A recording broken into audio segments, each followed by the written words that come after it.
കടുത്ത ചൂടും കറണ്ടില്ലായ്മയും ഒക്കെയാണ് നമ്മൾ പറഞ്ഞു വന്നത്. അതിനിടയിൽ വേനൽ കടുത്തതോടെ കുട്ടനാട്ടിൽ കുടിവെള്ളക്ഷാമം അതിരൂക്ഷമായി. തണ്ണീർമുക്കം ബണ്ടിലെ ഷട്ടറുകൾ തുറന്നതോടെ കുട്ടനാട്ടിലെ ജലാശയങ്ങളിൽ ഉപ്പുവെള്ളം കയറി. ഇതിനൊപ്പം ജലാശയങ്ങളിലും ജലനിരപ്പ് കുറഞ്ഞതോടെ കുടിക്കാനും പ്രാഥമിക ആവശ്യങ്ങൾക്കും പോലും വെള്ളവും കിട്ടാനില്ലാത്ത അവസ്ഥയാണ്. പഞ്ചായത്തുകൾ വഴി വിതരണം ചെയ്ത ജലത്തിനായി വേഴാമ്പലിനെ പോലെ കാത്തിരിക്കേണ്ട ഗതികേടിലാണ് കുട്ടനാട്ടുകാർ. കുട്ടനാട്ട് കൈനഗിരി തൊട്ടുവാർത്തലയിൽ നിന്ന് മനീഷ് മഹിപാൽ നമ്മളോടൊപ്പം ചേരുകയാണ്. മനീഷ്, കുട്ടനാട്ടുകാർക്ക് വെള്ളമാണ് എല്ലാ കാലത്തും പ്രശ്നം. മഴക്കാലത്താണെങ്കിൽ അതുകൊണ്ട് ജീവിക്കാൻ കഴിയാത്ത അവസ്ഥയാണ്, വേനൽക്കാലത്താണെങ്കിൽ കുടിവെള്ളമില്ലാത്ത പ്രശ്നമാണ്. ഇനി മുച്ചൂടും മഴ പെയ്ത് വെള്ളം നിറഞ്ഞു നിൽക്കുന്ന സമയത്താണെങ്കിലും ശുദ്ധജലമില്ലായ്മയും എല്ലാ കാലത്തും അവരുടെ ഗതികേടാണ്.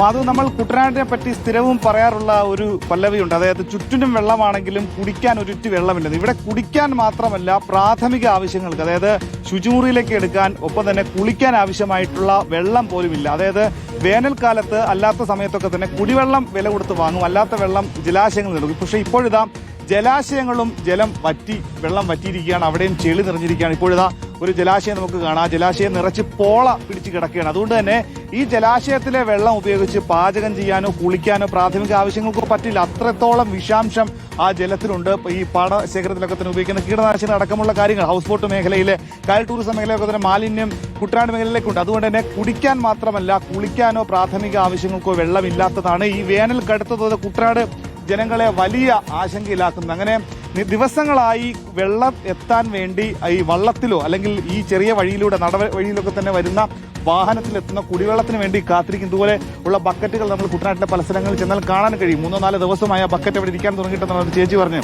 അങ്ങനെ പഞ്ചായത്തോ ജല അതോറിറ്റിയൊക്കെ തന്നെ വിതരണം ചെയ്യുന്ന പൈപ്പ് ലൈൻ വഴി കാലങ്ങളായി വെള്ളം എത്തുന്നില്ല. അതുകൊണ്ട് ആ വെള്ളത്തിലെ പ്രതീക്ഷയില്ല. ഇപ്പോഴിതാ ഇവിടെ ചില ചേച്ചിമാർ പ്രതികരിക്കും. എങ്ങനെ ഉണ്ട് ചേച്ചി, വെള്ളം ഇല്ല, അപ്പം എങ്ങനെയാ കാര്യങ്ങളൊക്കെ നടക്കുന്നത്? ഞങ്ങൾ മേടിക്കുവാണ്. ഞങ്ങൾ ഈ കഴിഞ്ഞ ആഴ്ച 1000 രൂപയ്ക്ക് 1000 ലിറ്റർ വെള്ളം ടാങ്ക് അടിച്ചു നിറച്ചു. ഞങ്ങൾ 2 വീട്ടുകാർ. ഇവർ ഓട്ടോയെ ചെന്ന് കൊണ്ടുവരും, വിലയ്ക്ക് മേടിച്ച് ഓട്ടോയെ കൊണ്ടുവരും. ഞങ്ങൾക്ക് വണ്ടി ഇവിടെ വരാത്ത കാരണം ഞങ്ങൾ വണ്ടിക്കാരനെ വിളിച്ചിട്ട് 2 ട്രിപ്പ് ഇപ്പോൾ 2 കൂട്ടരടിച്ച് 1000 രൂപയ്ക്ക് 1000 ലിറ്റർ വെള്ളം. അത് എത്ര ദിവസത്തേക്ക് കാണും? പാചകത്തിനൊക്കെ എന്ത് ചെയ്യും?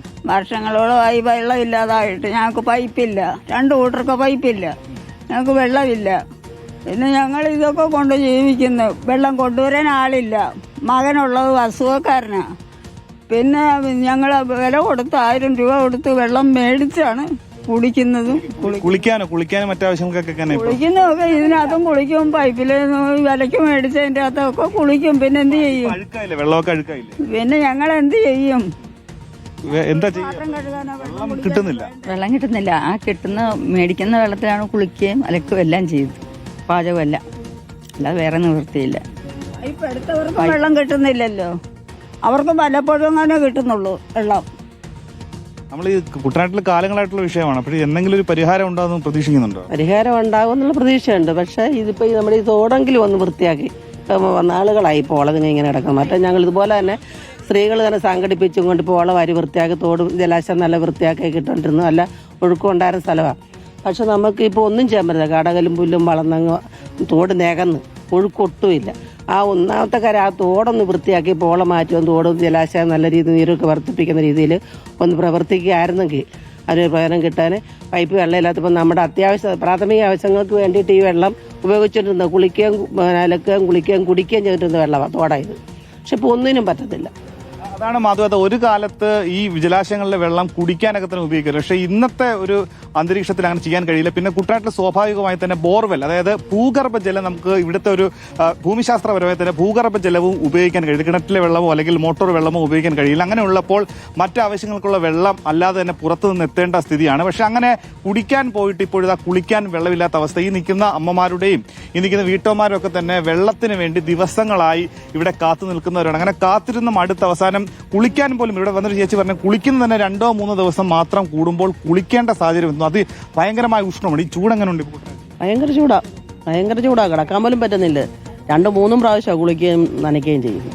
അത് കാരണം ചൂട് കൊണ്ട് ഒരു തരത്തിൽ വയ്യ. വെള്ളമില്ല, കുളിക്കാൻ വെള്ളമില്ലല്ലോ, നാറിയിട്ടെടുക്കാൻ വയ്യ വെള്ളത്തിന്. ഭയങ്കര നാറ്റോ, കലങ്ങി മറിഞ്ഞാ കിടക്കുന്ന വെള്ളം. കടകല് കയറി പോളയും കയറി കിടക്കുമല്ലേ, അതുകൊണ്ട് ഒരു ഒഴുക്ക് പോലും ഇല്ല കിടക്കുക. പ്രാണികളും കൃമികളും വെള്ളത്തിൽ ജീവിതമാണ്. ഭയങ്കര പാമ്പ് വരെയും പ്രശ്നം. അത് കാരണം കിടക്കാൻ ഒരു തരത്തിലും പറ്റുന്നില്ല. പാമ്പുണ്ടോ ഇവിടെ? ഇഷ്ടംപോലെ പാമ്പുണ്ട്. അതെ പാമ്പിനെ പിടിച്ചോണ്ട് പോയി ഇവിടുന്ന്. മൂർഖനാണ് ഇവിടെ ഉള്ളത്. മൂർഖനും വലിയ പത്തിയുള്ള വലിയ പാമ്പുകളും ഒക്കെ ഉണ്ട്. പാമ്പുകളുടെ ശല്യമുണ്ട്. മലമ്പാമ്പിനെ പിടിച്ച എവിടെ നിന്നാ? ഞങ്ങളുടെ വീട്ടിൽ നിന്നാണ് പിടിച്ചത്. അങ്ങേറ്റത്തെ രാത്രി പുറത്തോട്ട് ഇറങ്ങിയപ്പം വാല് കണ്ടു, ഇങ്ങനെ അനങ്ങുന്ന കണ്ടു. അത് ചുരുണ്ടിരിക്കുന്നിടം വരെ ഞാൻ നോക്കി നിന്ന് ടോർച്ച് അടിച്ചുകൊണ്ട് നിന്നേച്ച് ബക്കറ്റ് എടുത്ത് മൂടി വെച്ച് ഭാരം വെച്ചേച്ചും കയറി കിടന്നിട്ട് ഉറങ്ങുന്നൊന്നുമില്ല. രാവിലെ മോനില്ലായിരുന്നു, മോനായിട്ടായിരുന്നു ജോലി. അവൻ വന്നു കഴിഞ്ഞപ്പോഴത്തേക്ക് ഞാൻ പറഞ്ഞു പേടിയാണല്ലോ, അപ്പോൾ എന്നാ ചെയ്യുമെന്ന് ചോദിച്ചു. ഞാൻ പറഞ്ഞു ഇടാ അറിയാവുന്നവരെ ആരെങ്കിലും വിളിക്കാൻ പറഞ്ഞു. ഫോണിൽ കൂടെ വിളിച്ച് 2-3 കൂട്ടിലെ വിളിച്ചപ്പോൾ എറണാകുളത്തോടെ ഇവിടെയൊക്കെ പോയിരിക്കുമെന്ന് പറഞ്ഞു. പിന്നെ ഫോറസ്റ്റുകാരെ ഇവിടെ എങ്ങാണ്ടുണ്ടല്ലോ ആലപ്പുഴ, അവരെ വിളിച്ച് അവർ വന്നു. അപ്പൊ ചേച്ചി പറഞ്ഞ പോലെ ഈ വിഷപ്പാമ്പുകളുടെ വിഷയം, കുടിവെള്ളത്തിന്റെ വിഷയം, അത്യുഷ്ണത്തിന്റെ വിഷയം, അങ്ങനെ ഒരുപാട് വിഷയങ്ങൾ കൊണ്ട് വളരെ ദുരിതം അനുഭവിക്കുകയാണ് ഇപ്പോഴും കുട്ടനാട്ടിലെ ജനത. മാധു, മനീഷ് മഹിമാലാണ് വിവരങ്ങൾ നൽകുന്നത്.